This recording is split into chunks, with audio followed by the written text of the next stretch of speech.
everyone, welcome to St Mary's Churchyard. I'm in the middle of the labyrinth, which is gradually growing, as you can see. Originally for year 3 for school, but anybody can walk it really.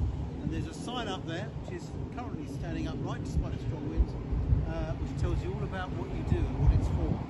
But I'm not here to talk about the labyrinth. I'm here just to say a few words.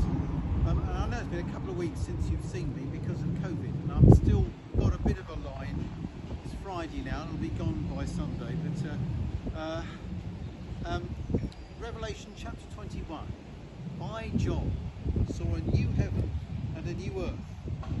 The first heaven and the first earth had passed away. The sea was no more, and I saw the holy city, the new Jerusalem, coming down out of heaven from God, prepared as a bride adorned for her husband. And I heard a loud voice from the throne saying, "See, the home of God is among mortals. He will dwell with them, they will be his peoples. God himself will be with them. He will wipe every tear from their eyes. Death will be no more. Mourning and crying and pain will be no more. The first things have passed away." It's a wonderful image. Not one of my favourite books, the book of Revelation, but it is a beautiful image at the end, and that lovely image of God wiping away the tears, which, it has to be admitted, the writer pinched a little bit from the Old Testament. We don't know who this John was, but we know he was persecuted for his faith and ended up in exile on the Isle of Patmos, where you have these extraordinary visions. And the book ends with this vision of heaven and earth joined, heaven and earth coming down to earth. Notice, not earth going up to heaven. And in some ways it's a kind of literal envisioning of part of the Lord's Prayer. Thy kingdom come, thy will be done on earth as it is in heaven. So the book ends, despite all the terrible descriptions of destruction in the earlier chapters, with a vision of heaven and earth renewed, restored, recreated, rejoined. God comes down to complete the transformation, the regeneration that began with the birth of Christ, his Son, whom the book of Revelation calls the Lamb of God, one slain for the whole world, that began with the birth of Christ and was shown in his life, his death and his resurrection, and his ascending into heaven.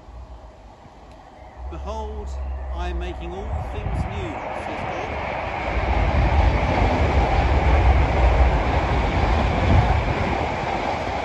The voice of God there, silenced by the 453 going to Liverpool Street. "Behold, I am making all things new," says God. And this is a huge jump, I know, but some of you will very much enjoy that programme, which I enjoy watching too, called The Repair Shop.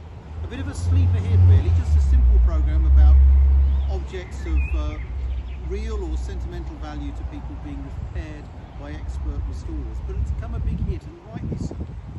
And at the heart of it is our fascination in seeing old and damaged, and in some cases quite battered things being transformed by the skill and loving care of craftspeople who work so diligently and sensitively with what they're given. It's hard sometimes to see how these things are going to be restored, but remarkable transformations take place. We seem a long way from the new heaven and the new earth that John writes about and envisages, but then John's world was a long way from it too. There was a powerful oppressive empire, people being oppressed and killed and persecuted and executed for not believing and saying the right things. It sounds familiar, doesn't it? So he was writing from a very imperfect world too. And it's right for us to hold on to that vision, to know that God is in his way